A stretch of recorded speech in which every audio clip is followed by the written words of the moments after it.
नमस्कार दोस्तों, मैं हूं गणेश देवांगन और मेरे YouTube channel Rani tailor and designer में आप लोगों का स्वागत करता हूं। आज की वीडियो में मैं आप लोगों को ब्लाउज की साइड फिटिंग और साथ में आस्तीन को कैसे लगाना है वो इस वीडियो में पूरी डिटेल से आप लोगों को बताऊंगा। तो आप लोग इस वीडियो को कंटिन्यू और पूरा देखिए। साथ में आप लोगों से कहना चाहता हूं, अगर आप लोग मेरे चैनल में नए हैं या मेरी वीडियो को पसंद करते हैं तो मेरे चैनल को सब्सक्राइब करके बेल आइकन के बटन को दबाएं, जिससे कि ऐसे ही लेटेस्ट और जानकारी भरे वीडियो आप लोगों को मिलती रहे। देखिए दोस्तों, मैंने क्या है, ये ब्लाउज स्टिच आधा कर लिया हुआ है।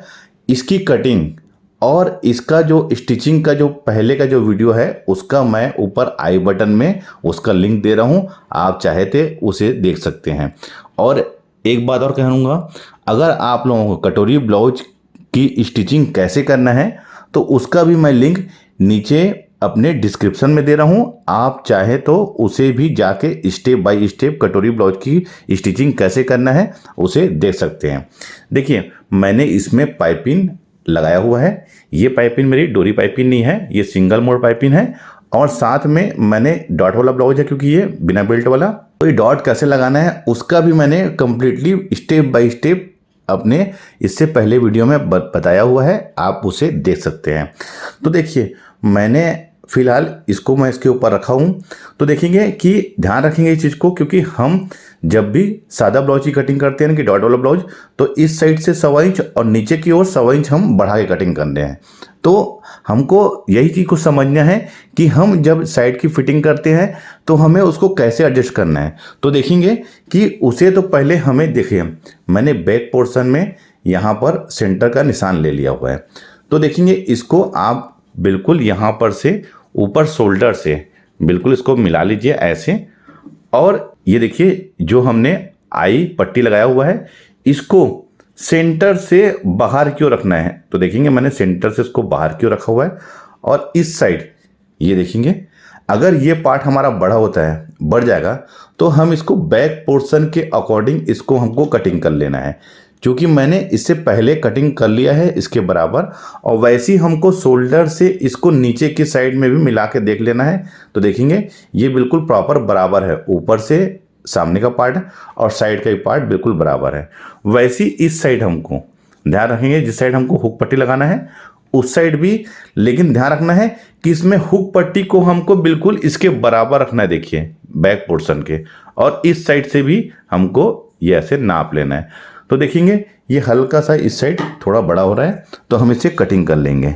आपको ऐसे ही काट के इसको बराबर कर लेना है, यानी कि लंबाई में भी और साइड में भी बिल्कुल इसी तरीके से नापना है। क्योंकि अगर हम आई की पट्टी को हम थोड़ा सा बढ़ा के रखेंगे, देखिए ये ऐसे, तो हुक इसमें आके ऐसे लगेगा। तो ये बिल्कुल, ये वाला जो पोर्शन है आई का, ये बढ़ के लगना चाहिए, और हुक का जो पोर्शन है बिल्कुल बराबर रहना चाहिए। देखिए, इतना स्टिच होने के बाद हमें क्या करना है, इसको साइड से, दोनों साइड से इसको जोड़ लेना है।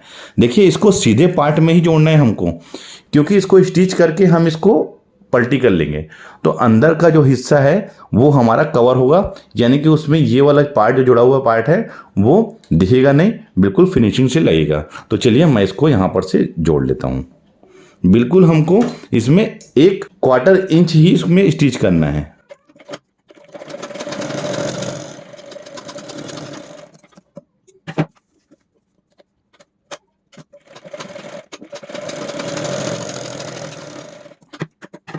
दोनों साइड से सिलने के बाद क्या करना है हमको, इसको ऐसे पलट के हमें ऐसे नाखून से इसको प्रेस कर लेना है।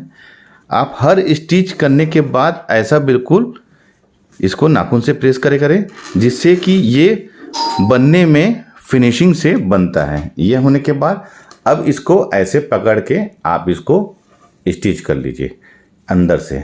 तो देखिए, ये वाला जो पार्ट है हमारा ये कवर अप हो गया है, यानी कि ये अंदर से भी बिल्कुल फिनिशिंग से दिखेगा।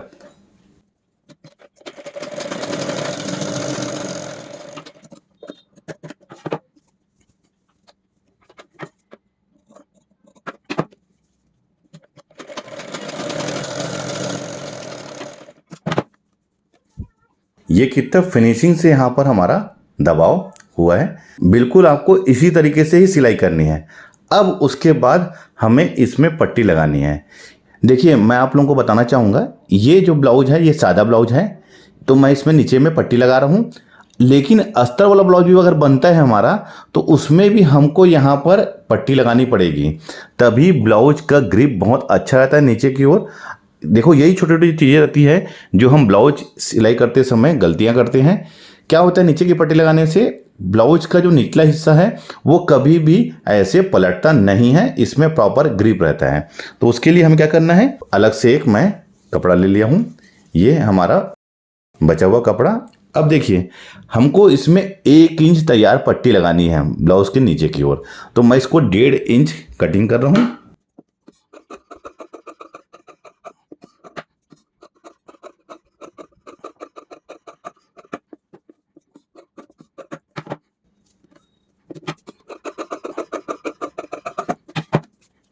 अब इसे हम जोड़ लेते हैं।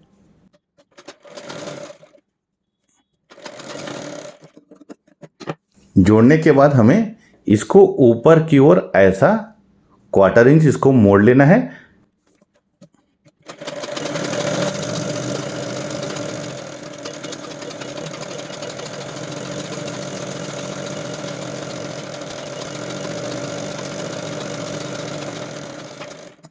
देखिए 1/4 इंच मोड़ने के बाद ये पट्टी हमारी 1.25 इंच की अब तैयार आ गई है। अब देखेंगे, अब हमें इसको ये ब्लाउज में हमको इसको अटैच कर लेना है। तो देखिए मैं इसको कैसे अटैच कर रहा हूँ, हमको थोड़ा सा इसको आधा इंच ऐसे बाहर निकाल लेना है। इसको हम सीधे की तरफ जोड़ेंगे, उसके बाद ये अंदर की ओर ऐसे पलट जाएगा। तो इसको हम देखिए, मैं इसमें आधा इंच इसमें बाहर ले लिया हूँ।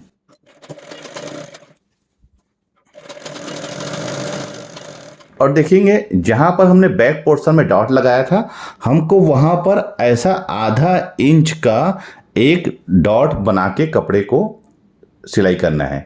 ये इसलिए डॉट लगाते हैं क्योंकि इसमें जब हम ब्लाउज को फिटिंग करेंगे तो यहाँ से ये खिंचाएगा नहीं, यानी कि एक प्रॉपर जो शेप आता है ब्लाउज का ये पीछे से वैसे आएगा। अगर हम इसमें डॉट नहीं लगाएंगे तो ब्लाउज एकदम खिंचाया हुआ आ जाएगा ये। तो ये यहाँ पर दोनों डॉट में देखिए बैक पोर्शन में जहाँ डॉट मारे हैं वहाँ पर हमको ऐसा आधा इंच का एक चुन्नट देना पड़ेगा, सल देना पड़ेगा, ठीक है।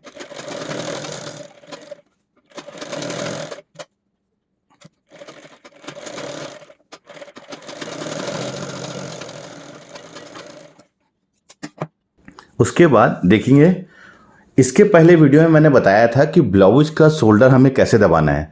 तो मैंने आपको बताया था कि ऊपर का जो पोर्शन है हमको इसको 1/4 इंच दबाना है, यानी कि 1/4 इंच कम 1 इंच। ये देखिए ये 1/4 इंच दबा हुआ है। तो नीचे की साइड देखिए मैंने इसमें पट्टी में कितना दबाव दिया हुआ है, ओनली 1/4 इंच, यानी कि 1/4 इंच इधर और 1/4 इंच इधर। यानी कि हमने जो ब्लाउज में सिलाई मार्जिन लंबाई में 1 इंच लिया था वो हमारा इसमें कवर हो जाएगा। ध्यान रखेंगे, तभी हमारा ब्लाउज की फिटिंग, शोल्डर की फिटिंग अच्छी आएगी। अगर हम ऊपर में दबाव कम करते हैं तो शोल्डर है जनरली कि वो नीचे गिरेगा ही, यानी कि शोल्डर उतरेगा ही। देखिए उसका क्या करना है, हमें इसको ऐसे पलट लेना है और इसको भी अच्छे से आप नाखून से ऐसे प्रेस कर लीजिए। देखिए ये क्या होता है, हम जो नाखून से प्रेस करते हैं ये हमारा आधा प्रेस का काम करता है। बिल्कुल आप ऐसे इसको नाखून से प्रेस कर लीजिए। उसके बाद हमको इसी के ऊपर कॉर्नर में एक सिलाई लगा लेना है।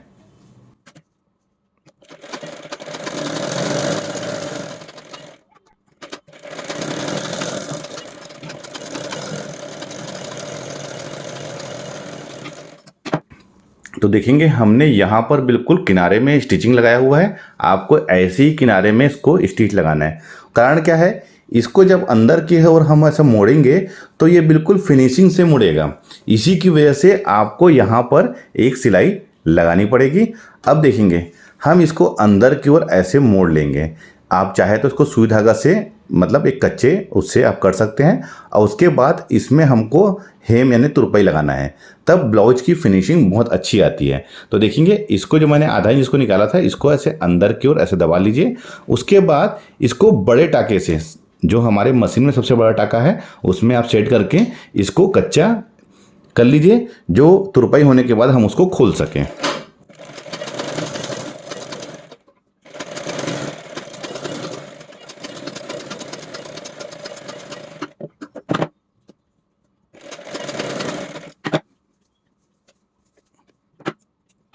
हमने बड़े टाका से इसको स्टिच किया हुआ है क्योंकि हमको तुरपाई लगाने के बाद इसको खोलना है।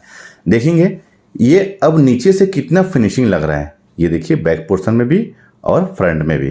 बिल्कुल आपको इसी तरीके से ही ब्लाउज को स्टिच करना है। जल्दबाजी बिल्कुल ना करें, वीडियो को कंटिन्यू और पूरा देखें। अब देखिए उसके बाद अब हमें इसको फिटिंग करना है। तो देखिए इसकी जो कमर था 28 इंच और सीना था 36 इंच। मैंने इसका कटिंग का भी वीडियो अपलोड किया हुआ है जो ऊपर मैं आई बटन में दे रहा हूँ, आप उसे देख लीजिए जिससे भी कटिंग करने में आपको परेशानी ना हो। तो इसका कमर हमारा 28 इंच है और सीना 36 इंच। तो देखेंगे बहुत सारी चीज़ें ऐसी होती है, कुछ लोग क्या करते हैं इसको पूरा नहीं नापते हैं, इसको केवल एक साइड से ही ऐसा नाप के इसको दबा लेते हैं। तो वैसी गलती आप बिल्कुल ना करें, हमेशा आप ब्लाउज को पूरा नापें। तो देखिए नापने का भी जो तरीका होता है वो कैसा होता है। देखिए ये हुक का जो पार्ट है इसको हमको पूरा लेना है, यहाँ पर से टेप रख के। अब इसको ऐसे आप मेजरमेंट कर लीजिए बिल्कुल राउंड। टेप को और कपड़े को बिल्कुल भी नहीं खींचना है हमको, ये ऐसे मेजरमेंट कर लीजिए। और आई जहाँ पर है पट्टी, जहाँ पर स्टिच लगी हुई है, हमें आई की पट्टी तक ही नापना है, लास्ट तक यहाँ तक नहीं नापना है क्योंकि हमारा आई यहाँ बनेगा तो इसकी फिटिंग यहाँ पर मिलेगी। तो देखिए ये 32 इंच है तो हमको 28 इंच इसका कमर बनाना है, तो हमको 4 इंच इसको दबाना पड़ेगा। ठीक है, अब वैसे ही हम इसका सीना भी नाप लेते हैं। तो देखिए सीना नापने के लिए भी जो हमने आई का जो पट्टी है उसको छोड़ के नापना है। ये ऐसे देखेंगे और बिल्कुल ऐसे आप पकड़ लीजिए, इसको नाप लेना है ऐसे और ऐसे ही सीधे पोर्शन में देखिए इस साइड गले की तरफ हमको ले लेना है। तो देखिए ये 17.5 इंच आ रहा है। अब मैं आपको बताना चाहूँगा कि कई लोग क्या करते हैं इसको यहाँ से ऐसे खींच लेते हैं, ये ऐसे नापते हैं। तो ऐसा बिल्कुल ना नापें। अगर ऐसा नापेंगे तो आपका जो ब्लाउज का जो नाप है बिल्कुल परफेक्ट तरीके से नहीं दबेगा। हमेशा गले का जो फैलाव है उसको आप अलग से नापें। तो उसको कैसे अलग से नापेंगे, हमने यहाँ तक देखेंगे गले के यहाँ तक 17.5 इंच नापा है और चूंकि हम गले का फैलाव 2.5 इंच यानी कि 5 इंच में कटिंग करते हैं तो 1/4 इंच इस साइड दबा है और 1/4 इंच इस साइड दबा है, यानी कि जो गले का फैलाव है वो 5.5 इंच हो गया है। तो 17.5 में हमको 5.5 इंच जोड़ लेना है, यानी कि ये हो जाएगा हमारा 23 इंच। तो 23 इंच में यहीं पर ऐसा टेप रख लीजिए, ये ऐसे, और इसको इधर से ऐसा नाप लीजिए, ये ऐसे। तो देखिए ये कितना आ रहा है, ये आ रहा है हमारा 40 इंच। तो 36 इंच सीना है तो 4 इंच ऊपर भी दबेगा हमारा और 4 इंच हमारा नीचे भी दबेगा। तो देखिए अब 4 इंच को हमको कैसे एडजस्ट करना है। तो देखेंगे कि एक साइड से अगर हम 1 इंच दबाते हैं, यहाँ से अगर हम 1 इंच दबाते हैं तो इस पार्ट में 1 इंच और इस पार्ट में 1 इंच, यानी कि ये 2 इंच इधर दब जाएगा। तो यानी कि हमको दोनों पार्ट में 1-1 इंच का सिलाई लेना है, कमर में भी और सीना में भी। और देखिए दोस्तों, मैं इसमें आपको स्टिचिंग समझ में आए इसी की वजह से मैं इसमें कंट्रास्ट धागे का उपयोग कर रहा हूँ, तो आपको इसको समझने में आसानी होगी। हमें क्या करना है, यहाँ पर से 1 इंच ऐसे दबा लेना है और इस साइड भी हमको 1 इंच ऐसा दबाव ले लेना है। देखेंगे मैं हमेशा आप लोगों से बताता हूं कि हमको मार्जिन कमर और सीना में एक बराबर आना चाहिए, क्योंकि हमने ब्लाउज के डॉट मारने के बाद ब्लाउज के फ्रंट पार्ट को हमने पीछे के पार्ट से बराबर मिला लिया था। इसी की वजह से देखिए हमारी जो मार्जिन है बिल्कुल इक्वल आई है। अब हमको इसमें सीधा सिलाई लगाना है, तो देखिए उसके लिए मैं इसमें यहाँ पर स्केल से इसको सीधा ऐसे खींच लेता हूँ। ये देखिए ऐसा सीधा खींच लिया मैंने। आपको इसी तरीके से ही स्टिचिंग करना है, तो आप बिल्कुल 1 इंच ऐसा दबा लीजिए। अब हमें इसके पीछे भी 2-3 सिलाई लगा लेना है मार्जिन के लिए। अगर ब्लाउज हमारा टाइट होता है तो ये खोलने के काम आता है।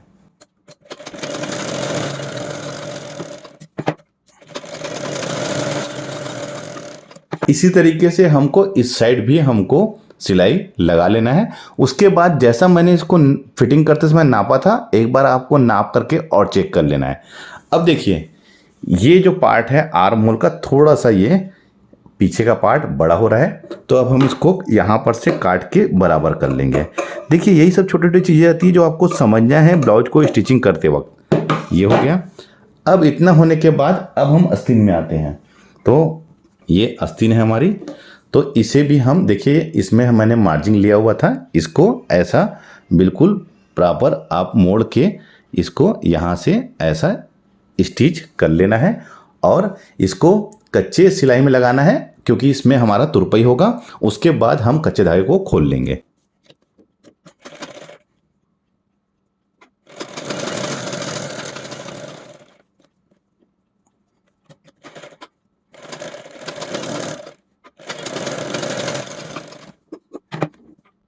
आस्तीन को नाप करके ये बिल्कुल देखिए, जहाँ पर हमने आर्म होल में ये निशान लगाया था, ये हमारा आर्म होल है।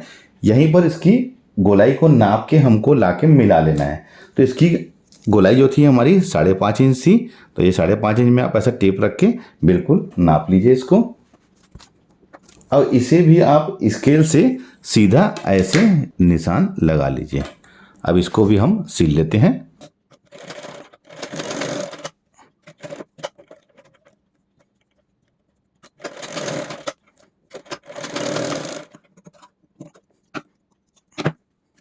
ये देखिए, हमने इसमें भी 3 सिलाई लगाया हुआ है, क्योंकि इनकेस फ्यूचर में अगर टाइट होता है तो आस्तीन ये खोलने के हमारे काम आता है। अब हम इसे सीधा कर लेते हैं। अब इसे भी यहाँ पर से अच्छे से नाखून से प्रेस कर लेते हैं। तो देखिए, ये हमारा सामने का पार्ट है, क्योंकि इसमें गहराई है। अब देखेंगे, अब हमें इसको जोड़ना है। तो देखिए, आम तौर पे यहीं पर सभी गलती करते हैं। देखिए, मैं हमेशा ब्लाउज़ के इस आर्म होल को मैं हमेशा छोटा कटिंग करता हूँ और हमेशा यही कहता हूँ कि जब हमको आस्तीन की जब जोड़ना है तब हमें इससे नाप लेना है। तो देखेंगे, ये हम इसको, इस पार्ट को हमको खींच के रखना है। ये देखिए, ये इसको मैं खींच के ऐसा ले रहा हूँ, तो बिल्कुल ये थोड़ा सा ये आस्तीन बड़ा हो रहा है। तो हमको इसको हल्का सा कटिंग करना पड़ेगा, क्योंकि ये पार्ट हमारा छोटा है। देखेंगे, अगर हम ये पार्ट को बड़ा कटिंग कर लेते हैं तो आस्तीन लगाते समय हमको बहुत सारी परेशानी होने की। तो देखिए, इसको मैं हल्का सा, देखिए ये कितने में आएगा, ये 1/2 इंच को मैं ऐसे पकड़ के कर लेता हूँ, उसका खींचूंगा तो देखिए ये बिल्कुल इसमें बराबर आ रहा है। तो हमको ये 1/2 इंच को ही बढ़ाना है। तो उसको बढ़ाएंगे कैसे, उसको भी आप समझ लीजिए। ये इसको आप ऐसा उल्टा कर लीजिए और उल्टा करने के बाद आप इसको यहाँ पर से ये देखिए ऐसा निशान लगा लीजिए। उसके बाद इसको बिल्कुल ऐसे कट कर लीजिए। अब हम इसको आस्तीन को इसमें जोड़ेंगे। देखिए, आस्तीन जोड़ने का यही एक तरीका होता है दोस्तों। और ध्यान रखिए कि ये सामने जो गहराई है और आस्तीन का वाला गहरा वाला हिस्सा दोनों एक जैसा होना चाहिए। ये देखिए, इस साइड भी सामने गहराई है और इस साइड भी सामने गहराई है, यानी कि ये सीधा इसी का ही आस्तीन है। ध्यान रखेंगे। अब इसको हम फिर से नाप लेते हैं। तो देखेंगे, ये इसको खींचने के बाद ये बिल्कुल बराबर आ रहा है। सिलाई लगाते समय हमको ये वाले पार्ट को खींच के लगाना है और ये आस्तीन के पार्ट को कभी भी हमको खींचना नहीं है, इसको बिल्कुल हल्के हाथों से लगाना है। और ध्यान रखेंगे, इसके हम यहाँ पर सेंटर में एक ऐसा कट कर लेते हैं। वो इसलिए क्योंकि ये जो सेंटर है और शोल्डर ये बिल्कुल आके बराबर मिलना चाहिए। अब देखेंगे हम इसको कैसे लाएंगे। ये आप ऐसे पकड़ लीजिए और इसको ऐसे पकड़ लीजिए और ये ऐसे अंदर की ओर, ये देखिए बिल्कुल आपको ऐसे ही पकड़ के लगाना है आस्तीन को, ये ऐसे। और ये जो पार्ट है इसको ऐसे आप फोल्ड कर लीजिए, ये ऐसे। और वैसे ही आस्तीन वाले पार्ट को भी ये देखिए, इसको भी ऐसे ही इसको फोल्ड कर लेना है और इसको ये ऐसे आस्तीन हमको लगाना है। ध्यान रखेंगे, इस पार्ट को हमको खींचना है हल्का सा। और आस्तीन का जो पार्ट है ये आस्तीन है, इसको हमें बिल्कुल भी खींचना नहीं है, बिल्कुल बराबर इसको रख के स्टिच करना है।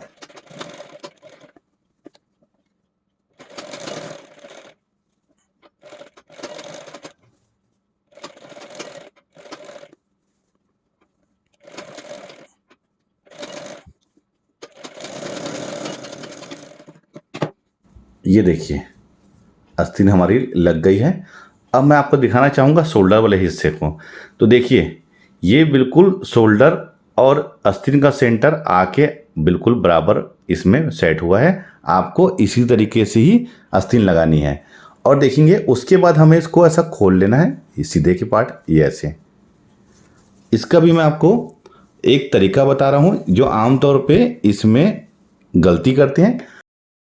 हमको जो जोड़ वाला हिस्सा है ये वाले है, इसको बाहर की तरफ इस साइड हमको ऐसा करके इसको नाखून से ऐसा प्रेस कर लेना है।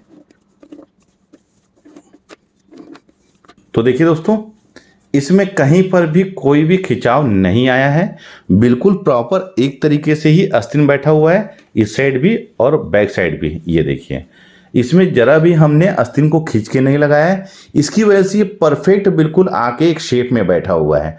आपको इसी तरीके से ही ब्लाउज की स्टिचिंग करना है। बिल्कुल आप इस वीडियो को अगर लगातार देखेंगे तो आप ब्लाउज स्टिचिंग कैसे करते हैं वो बिल्कुल परफेक्ट तरीके से आप सीख जाएंगे। आपको इसी तरीके से ही ब्लाउज की स्टिचिंग करनी है। तो दोस्तों, आपको यह वीडियो कैसा लगा मुझे नीचे कमेंट्स बॉक्स में बताइए। अगर वीडियो पसंद आया है तो लाइक का बटन दबा दीजिए। साथ ही साथ यह वीडियो अपने दोस्तों को, अपने रिश्तेदारों को शेयर करें। तो मिलते हैं अपने किसी ऐसी जानकारी भरे वीडियो में। जब तक के लिए take care. Thank you for watching. जय हिंद।